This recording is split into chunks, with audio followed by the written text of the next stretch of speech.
So I'm Nisi from Nisi Loves Books, and today we're going to be talking about Healed by Love. And this is all about being healed by love. How can love rebuild what's been broken, restore our faith in ourselves, and show us that sometimes the heart's greatest comeback is love itself. So we'll start off by you two introducing yourself and then your book. Okay. Okay. All right. Well, I am Aries Skye. I'm the author of Love on Board. It is book 2 of a standalone series. Book 1 is Love on the Ninth Floor. But I am mom. I always say a professional ambivert. I love it. Lattes and red Powerades are my life right now. And also married to this wonderful man over here for 25 years. So that is me. Thank you. Yes.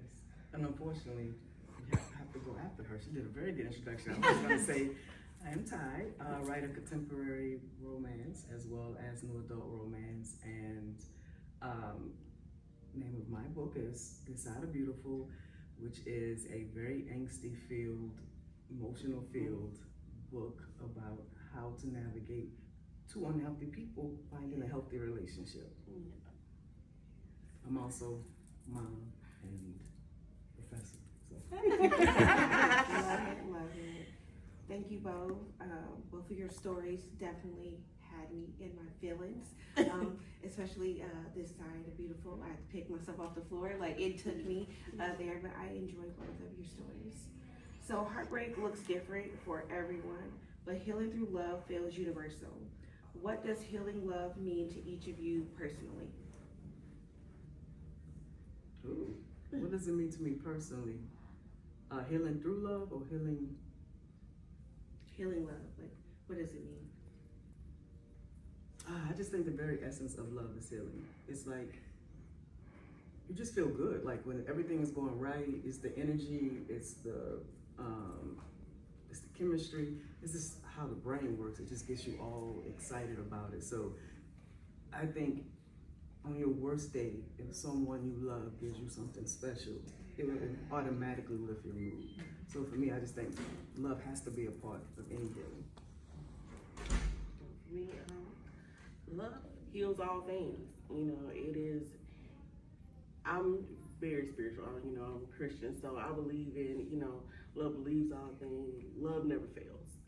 So when someone is earnest and authentic with you and their emotions, and you can see that pouring through you, that in itself can be healing. It could be a smile, it could be a hug, it could be just an encouraging word. But just knowing that that person is authentic in who they are and who they are with you is what is actually something that will heal you through the process. Because a lot of times, when you're in a place of unsurety, then that person can be that person that calms you and settles you and helps you navigate your own personal trauma. So it's just, for me, it's just authentic. Do you think love finds us when we're ready or when we least expect it? Ooh, that's a good question. Ooh. Now, that could be both, actually. And I would say this from personal experience. Love found me both when I believed that I was ready and when I was least expecting it. And I always have a very funny story about how I met my husband. I literally told my best friend the night before I was not giving another man my number until it was the man that God sent me. The next day I met my husband. I was at a place where I was finishing college, I was working, I was good. I was like, nobody went through 2 horrible relationships. I don't need nobody. Listen, me, God, and everything I got going on is enough. And so she was talking about a guy that I said, girl, listen, I don't even know why you putting up with that drama. I'm not giving my number to another man to God.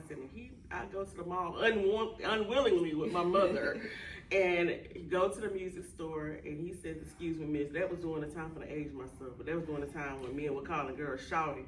And I hated that term because first of all, I am short and don't call me shouting. And so he says, "Excuse me, miss, I'm sliding out the way because I think that he want to, get by." He's like, "No, I'm trying to talk to you." Okay. But then even when he asked me for my number, I promise you I sat there for on stuck trying to tell this man no and it wouldn't come out. Mm-hmm. So I gave him my number. Not thinking he was going to call. He called that night. We talked on the phone for 5 hours. Mm-hmm. And we've been together ever since. So wow. I was not expecting that, number one, because I was like, I literally just said this, and I was like, But also, I realized I had affirmed something the night before. I was ready for my forever in that moment, and I wasn't going to give in until that was my forever. So I literally met my forever unexpectedly, but because in my spirit, I was ready. So. Once again, you're making it hard. Like, how do I follow that story? I mean, I just think it just depends because I'm still single and I've been ready, so I don't. But I also think it happens when you least expect it. Because I think about even my career as a romance author started because I got a surprise text on Valentine's Day from a guy I didn't expect. And I had so many emotions inside, I had to write it. And that became my romance career. Like honestly, that's how I started because I was into young adult books and never thought I would venture into romance. So in some sort of way, love happened and I didn't expect it. Mm-hmm. I love that. Your characters both carry emotional scars. How do you find the balance between showing their strength and showing their softness? Ooh, I know what this side of beautiful between the editor, especially the very first chapter. It's like, if my character Janae, who has bipolar, she is like talking about herself really bad. Like she's going back and forth. She's saying good and bad stuff about herself. It was really much harsher because I just really just feel out like, what would a person say who already has who has low self-esteem, trying to get back into the world, and has no one? What kind of thoughts would a woman say who doesn't feel like she deserves? And my answer was like, you gonna run people away from this book because it was like she was like, I'm reading it and I'm like, I know that's her real. I know that's being gritty, but I'm thinking about people who that might turn off. And your first chapter is the most important. So first I was like 10 toes down, like, no, it has to be this way because this is how because this is what I do for a living outside of this, is that I work with people and I know people have those thoughts. And so I was like, because I wanted people to see themselves in her, to even read it and say, do I think like that at times? Do I really down myself like that sometimes? And so we did like a medium, like we were like, I said, this part I'm keeping, this part I'm not. So, because I think I put, I'm a crazy bitch. And she was like, okay, don't say bitch, just say I'm crazy. So I was like, okay, I can make that compromise, so we won't say that. But yes, for me it was more or less like, because of how my character was, some people could love or hate her as she grew. I'll say that. I love your character too. For my character Angela,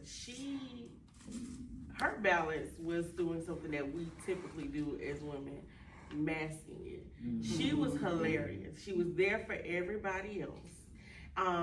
10 toes down for both of her sisters. But she also had a life and a career. So you never could tell because she hid her scars well. And so that was her faux balance, was that, okay, let me put on this shield, this armor, because I don't want anybody to know I'm in pain. I don't want anybody to know I'm hurting. And eventually, as she began to shed those layers, what happened was her balance became, okay, you know what? I do need to share with people I love what I'm going through so they will know, and so they can in turn help me heal internally.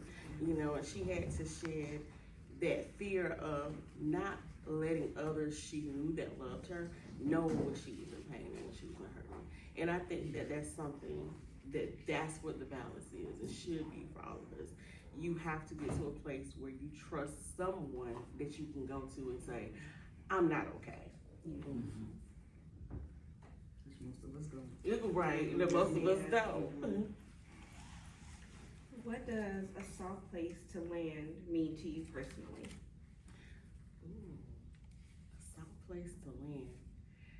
Basically, having that person, regardless of who that person is, sometimes that person is not, significant other per se, but a friend, a mother, a sister, a brother, someone in your life where when you're going through, it's like, okay, you know what? I have to go and talk to my person. I gotta go be with my person. I know that I can lean on their shoulder.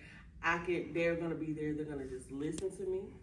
Sometimes, because sometimes you just need somebody to listen. You don't want to actually just have someone give you commentary back. You need somebody to say, okay, let me just dump, and then we can talk about it. So I feel like just having that person who you honestly can just go to and just shed your emotions. In my family, I would say I'm the soft person. Like in the sense of, I am the one that, I am the oldest, and so often in my family, like when things are going wrong, or even with my friends, they'll call and they'll be like, I'm the one everyone's, talks to, and that is my role, I welcome it. So it's not like a burden. It doesn't feel like, I wish they wouldn't call me, or I wish they wouldn't. I enjoy it. And for me, my soft place, the same way, is is knowing that because I give, they allow me to give. It's like a reciprocal relationship. Even though I'm the one that most people come to in my circle, I also know and trust that I have these people that if I'm going through it, they'll be like, you good, you got this. And it's nothing like it. I have a friend group that's like, I always say when a woman tells me, oh, I don't have friends, I think there's something wrong with that. I just think, if people wear it like a badge of honor, like, I don't have friends. It's like, why not? Because I don't trust. I said, but you keep giving men chance after chance after chance. Right. But won't give women that kind of chance. And I was like, you need that circle. You could just have one, doesn't have to be like a lot. But I just think about what my friends have helped me get through and different things and how I've helped them get through things that I can't imagine not having that soft space. So Now, what's one song that perfectly fits your main couple story? I do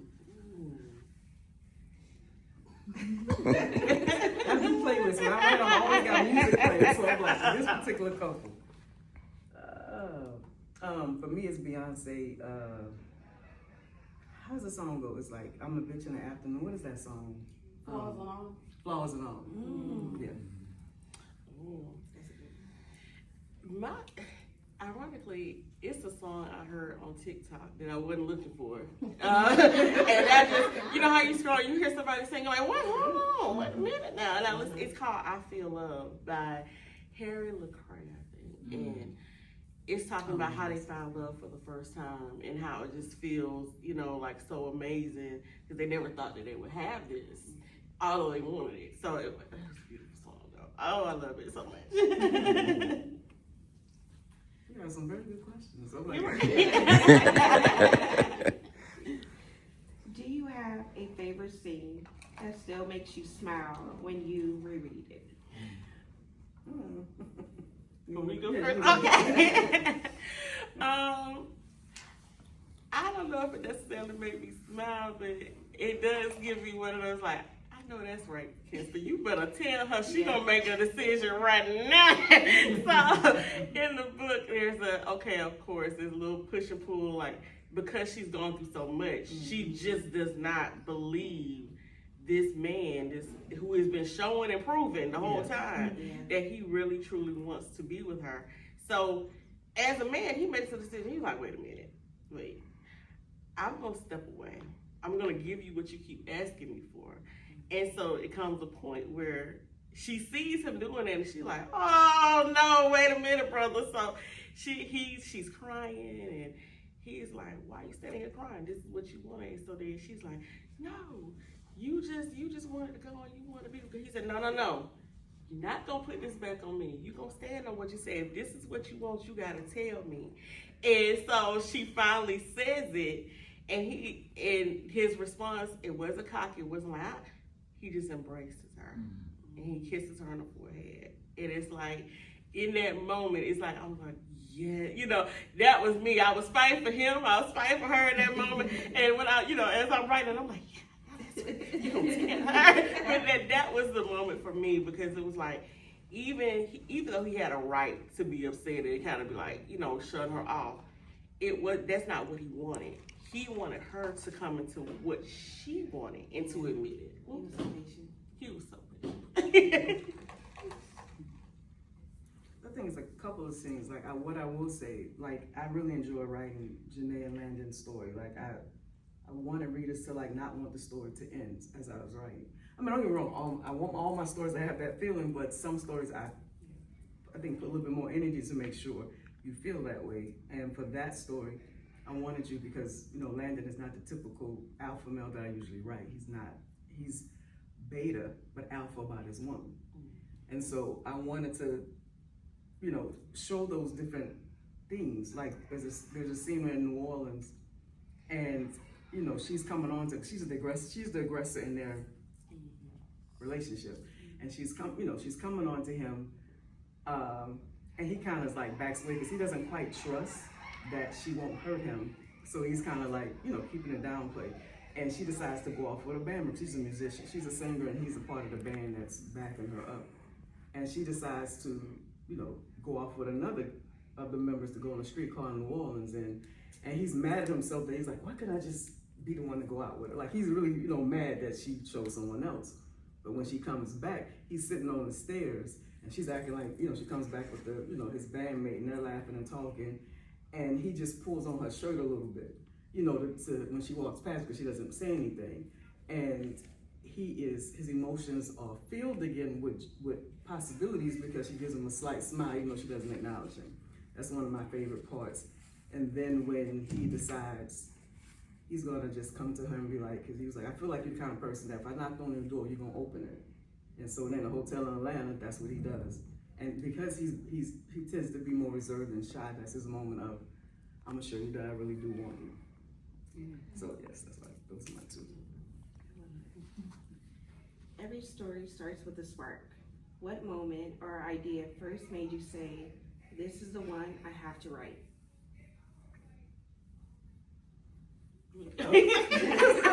I'm not processing. Yeah, go ahead. Okay. I'm still processing. Like, it's like you ready. I'm like, Listen, I'm really not, but I'll take it. Well, Angela's story sparked for me actually as I was writing the first book, Love on the Ninth Floor, because she was, as I was crafting her character, she was so interesting and so hilarious. I was like, I want to write a story about this, but what do I want to do? So when her love interest actually meets her in that book, and that was the spark, because as soon as he laid eyes on her, he was pressing up. He was like, he didn't care. So it's the moment where she's with her sisters and he's there, and he said something, and she's like, you don't even care that her sisters around here. You just gonna come off and try to, talk to her. He was like, okay, Ann. Yeah, so he starts then, and he keeps on, and that was the spark for Love on the Rebound for me. Spark for this side of beautiful actually came from Riff and Refrains, because one of the cast Riff and Refrains had bipolar. It was one of the main character was a side character, and I said, what if I made a main character living with bipolar? Because I've written about mental health, people having depression or schizophrenia in my other books, but I wanted to have a book where the main character, because usually it's like a side character or it's not the main focus, and so I wanted to do a story about, because living with someone who has that is very challenging because of the mood swings, because they're, one minute they want to be bothered with you, one minute they don't, or they're sad, or it's like a lot, then they have a lot of energy and, can't rest, can't sleep, they're always restless. And so I wanted to say, how would it be to be in a relationship with someone like that? Because everyone deserves love, regardless of what you're dealing with, regardless of what your challenges are, everyone deserves love. And so I was sparked by it, and I said, but what kind of man would I put her with? And at first, of course, it was like an alpha male, but that is what you would think, because she's very very sexually free, and and very just open, and used to do drugs. She's all over the place. So I said, what about a quiet man? a man that basically settles her. That he's very like, because he'll notice her restlessness in the store, and he calls it a quiet time, where he's like, we need some quiet. We need to just settle. And then she'll probably go to sleep after being up for like 3 days. She's antsy, up and about, but he would be like, maybe we need some quiet time. And so initially, you're not realizing Landon has his own issues because he's so busy taking care of her. And then she's starting to realize he has his own issues. So it's about, again, these are people who are very unhealthy in terms of their own lives, but together they are striving to have this healthy relationship, which of course has its challenges. When you hit those tough writing moments, when the words just aren't flowing, what keeps you inspired to push through? Let's go. For me, it's music. Like, if I'm struggling, or I change the setting that I'm in. If I'm just sitting there and I can't seem to write, then it's like, let me go to this coffee house, or let me shift, or just drive. Sometimes just driving, it will inspire me. Like, I'm just like, I'm like, oh, songs, like a certain song come on the radio, and I'm like, that's it. I'm gonna keep the song playing because my thoughts are flowing right now. And then I run home, put it on my playlist, and like, okay, now write. So that's what's in for me. For me, I'm with you on that. I changed the setting. Because a lot of times it's surrounding, it could be something that's surrounding you or that's blocking your space. Because a lot of times we write at home, but if kids are calling, and all of these things are going on, and it's like, okay, my focus is not here. So I'll leave and go to a Starbucks somewhere where I can sit and just put my headphones on, and then it happens. And I'm really strange in a way. I listen to music to get my juices flowing, but then I cut it off. So I'll have headphones in and nothing's playing, but nobody knows that. But I keep them on there so they think that music is playing. Exactly. Because I have to zone out, because I love music so much. I'll look up and I'll be reading a whole page of song lyrics. So I'll be like, wait a minute, this ain't even what I'm supposed to be writing. So that's why I cut the music off. But that's what helps me to clear up my flow. How do you know when a story is complete? When it feels like your characters have earned their piece? You're killing it. Yes, no, because my personal mantra is always about finding peace within. So the fact that that's how you posed that question was like, wow, that's deep. Yes, sometimes it's hard. Sometimes I got so much, I want to keep going. And with this book, I was steadily writing, and my editor was like, and publisher was like, okay, we said we're gonna stop it around, I think I had like 140, 150. Like, we said we're gonna stop it around 130, right? And I was like, I have so much more to say. And they were like, people don't like reading books that big anymore. So, what can you cut out? What can you do? And because I had the end in my head already. But then they wanted me to do an epilogue, because I hadn't planned to do an epilogue. It was going to end, the way that it ended. I don't know if people read it, so I don't want to, spoil it. But I thought at peace at how I ended it. But when the editor was like, can you go back? And I said, you just told me to cut everything down? Okay, go add stuff. And they were like, yes, because we think, to complete the story, go back and do an epilogue. And when I did it, I was like, okay, she was right.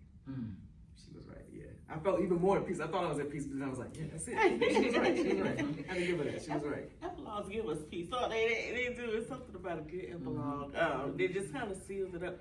But I think, to add to what you guys were saying, I think that when the characters finish, when they've reached the end of their journey. Like, that this was the end goal for them, whether that be some form of healing, finding love.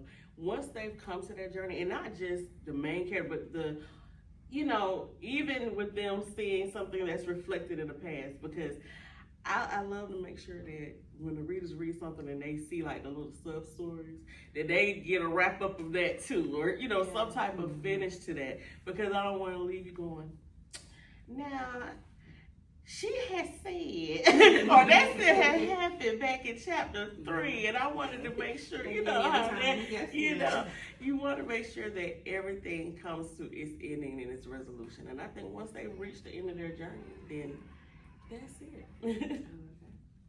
You both write stories that feel real. How do you make sure readers connect to the emotions and not just the romance? I'm a people person. When it comes to writing, I'm a character-driven person. And I always say it's kind of a superpower. A lot of times if I meet someone like straight away, I kind of know a little bit about them, like just from meeting them. I have this, it's weird, so to speak. It's kind of scary sometimes, but that's what makes me write the way I write. I'm so focused. I do what's called a character Bible. And this thing is like 20 pages. It's like Build-A-Bear. I build a whole character. And so by the time I start to write, I know this person up, down, backwards, and forward. And so I think I can let you feel the emotions because when I'm writing, I'm speaking through who they are. And you see things from their perspective and their lens. So it's like even if you don't agree with some of the things they do, you do understand because you understand who they are as a character. Yes, I'm just going back to what you said. Like, I know when I first met you, she had such a beautiful spirit, beautiful energy. Yeah, she was just like, hey, you know, like we've been on each other. I'm like, hi. And I said it because I tend to be more reserved, but not that my heart isn't open. Just my presentation might be reserved, but I do want to say I gathered that from you. Just like you, this people person who goes around just shining light and bringing light. But in terms of, as I was saying yesterday during the panel, I write with my emotions. So when I am angry, I write out of order. I start off, I do, like I have my beginning and ending, and the middle is all over. So what I do, like if I am going through a rough spell, is like, oh, this is when I would write about this. And so I'll go back in. So when you're reading emotions, I'm going through it at the exact same time. Like, so when you read, because I'm sitting there boo-hooing crying, like if you crying, then I was crying too, probably at that point. Or if you're mad, I was probably mad at that time, because that is my catharsis, is to write. It is my coping. And so that's what I've learned to do with my emotions, instead of bottling them up, is I'm going to put them to paper. Put them to the typewriter, because all our emotions are real. And when people say I really don't want to feel, and I get it, because sometimes you just want something light. I get that too. Sometimes you just want to, and I do have books that just light, you can just read and enjoy. All my books are not emotionally laden, but there are certain books I know will be. And as I'm thinking about it, it's okay, this one will be that emotional, but this one will be just, hey, it's a warm love story. And I write 2 or 3 stories at a time for that reason, because I'm like, Warm and Fuzzy Day, let's work on this particular book. Day I'm going through it, and I've been honest with this. I've lived with depression my whole life, so that is a way that I cope. That is a way that because I'm not on medication. I am a therapist by trade, so I'm definitely doing therapy with myself. But that writing is what has, I would say, healed me. So yeah, so you will feel those emotions. And to piggyback off something you said, I'm gonna ask you this because I went through this one time. Sometimes we get so involved with our characters, especially with a character we're not used to writing, and you have to learn to take on that persona. It's like I have to give myself a little bit to decompress, because I've taken on that persona sometimes in real life, and it's especially like if it's, I'm bubbly, so if I write somebody aggressive, I'm like, okay, afterwards, let me decompress, because I'll be around the house acting like the character, and they're like, wait a minute, hold on. What's going on with you? I think you need to step back. Okay, let me take a couple of weeks off. No, that's a fact. That's a fact. That is a fact. Definitely writing Janae was a hard one, because she is so not me. So when I was writing, I was trying to put that energy of, just the attitude, just the, like, I don't give a F kind of attitude as I'm writing it. And so, of course, I probably did seem a little different to my family walking around like, she must be writing this character. Right. Yes. That's a good point. What do you hope readers walk away with after finishing your books? For me, I definitely want the characters to resonate with you. Because I know everyone reads a lot. If you're a reader, like nowadays, there's so many books to read. It's so many. And I know people read back to back, get characters mixed up, be like, oh, that wasn't in that book, was it? Was that in that book? And I've had, people coming to me and be like, yeah, that was that. I'm like, that wasn't my book. And they're like, but I know I read you before. And I was like, no, I believe you, but I get it. So you may not remember Janae and Landon, but the feelings that you felt while you read it is what I want to resonate with you. That when you finish, you recognize that that you can heal from love, but you have to do the work. It's not just I love you, and everything is magically put together. Because it is not. Love just adds a reflection. That person is the closest to they can see you because they're with you and they see what other people may not see, especially if you lower your guard. And so I definitely want people to, one, feel worthy of love no matter what they're going through, but also know you got to do the work. It's not just, love just doesn't heal without work. Let me just say that. Love can be healing, but it has to be work involved. Yeah, just do some work. Exactly. And for me, I want you guys to, I was kind of right from the perspective of, what if this reader is going through this? What if they're experiencing this? So I always say, okay, if you read it and you come to me, and I love it when someone comes back and say, when I read your work, I was like, oh my gosh, I was going through what Angela was going through, and it helped me.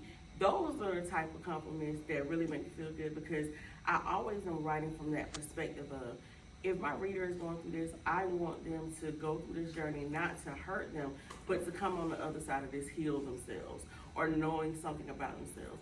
Even if you come and say, listen, I wasn't going through it, but I know somebody, my sister, my friend is just like this person, or I know this person, and it made me feel like I knew the characters, or I knew what their story was. So that is always my goal. I just want you to come out feeling better about yourself, feeling like you knew them, feeling like you connected with them in some way.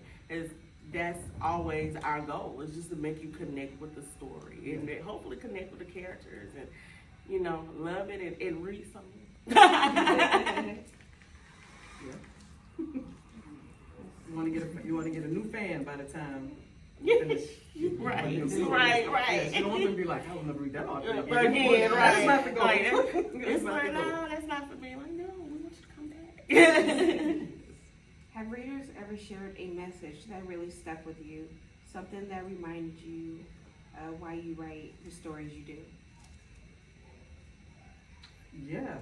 I literally every time I doubt if I should write, and I'll say, God, like, should I be even doing this? Because it's like you putting your heart and soul into something that people can criticize. Right. You know, it's like your baby. It's like, it is a risk every time I drop a book, because I know as writers, we're putting our heart in it. And we never know if someone really, going to enjoy it, going to receive it the way you want it to be received.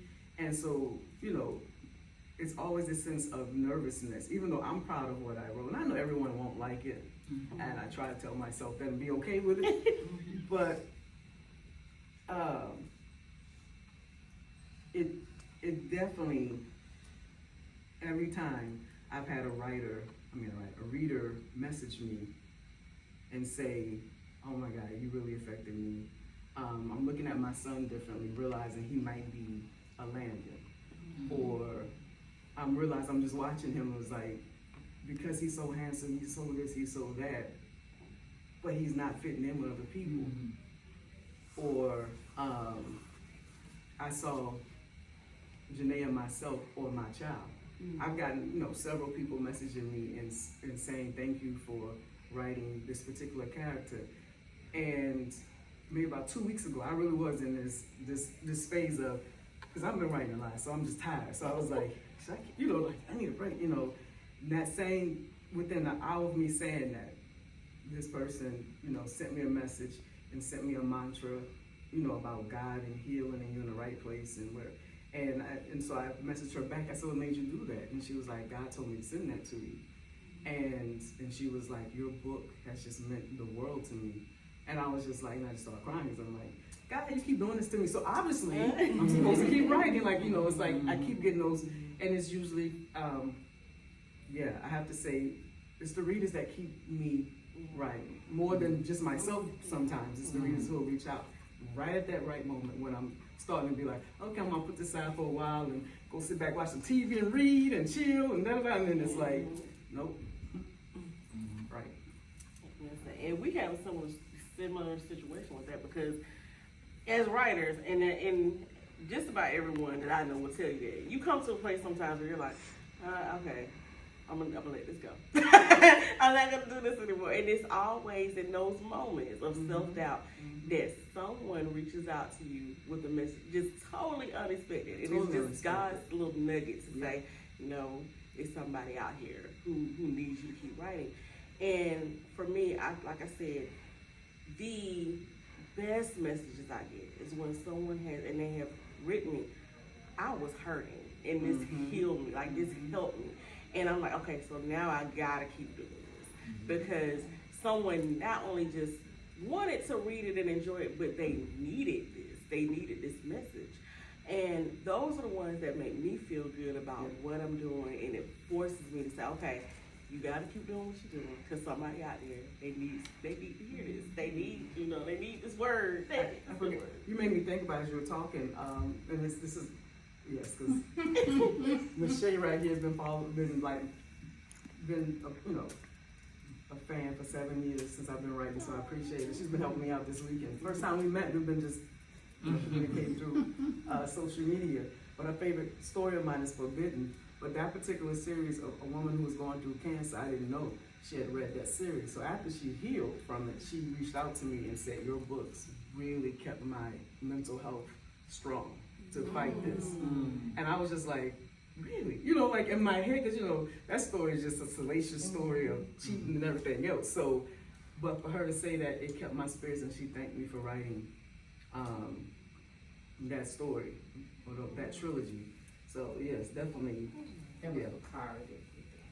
Yeah, it was. For her, that's exactly what she said. She said that. She said, kept her going. Yes. Yeah. Your characters have been through a lot. What lesson about love or self-worth do you think their journeys teach us?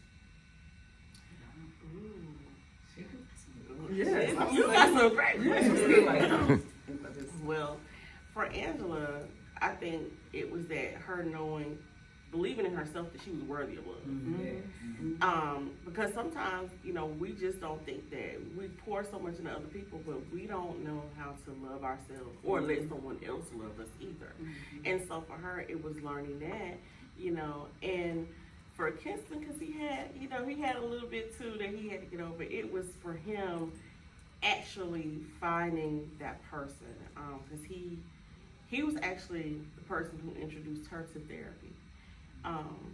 He had gone through some things in his life, and therapy helped him. And so that opened her up, because to see that this man, and Kinston is like the most unassuming, he's the most unassuming person that you would think that would go through this. I mean, he's a muscular, he owns a gym, you don't even think about it, but he is so in tune with himself and his emotions.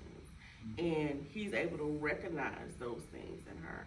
And so it was him seeing even the fruits of his journey, like that he'd gone through, come to fruition, that he's able to now have gone what he went through, turn around and help somebody else. So that's for me, that's what's going on my character. I will say for Janae, because when we meet her, she has gone through some therapy. She has been through treatment. So she's not the total basket case she might have been 3 years prior. So with the story joke, she's already had some treatment, but like with anybody, it's an ongoing thing. It's not just something, I think people think, oh, I have this issue. I know I have it now, I'm good. But it's always gonna be hills and valleys.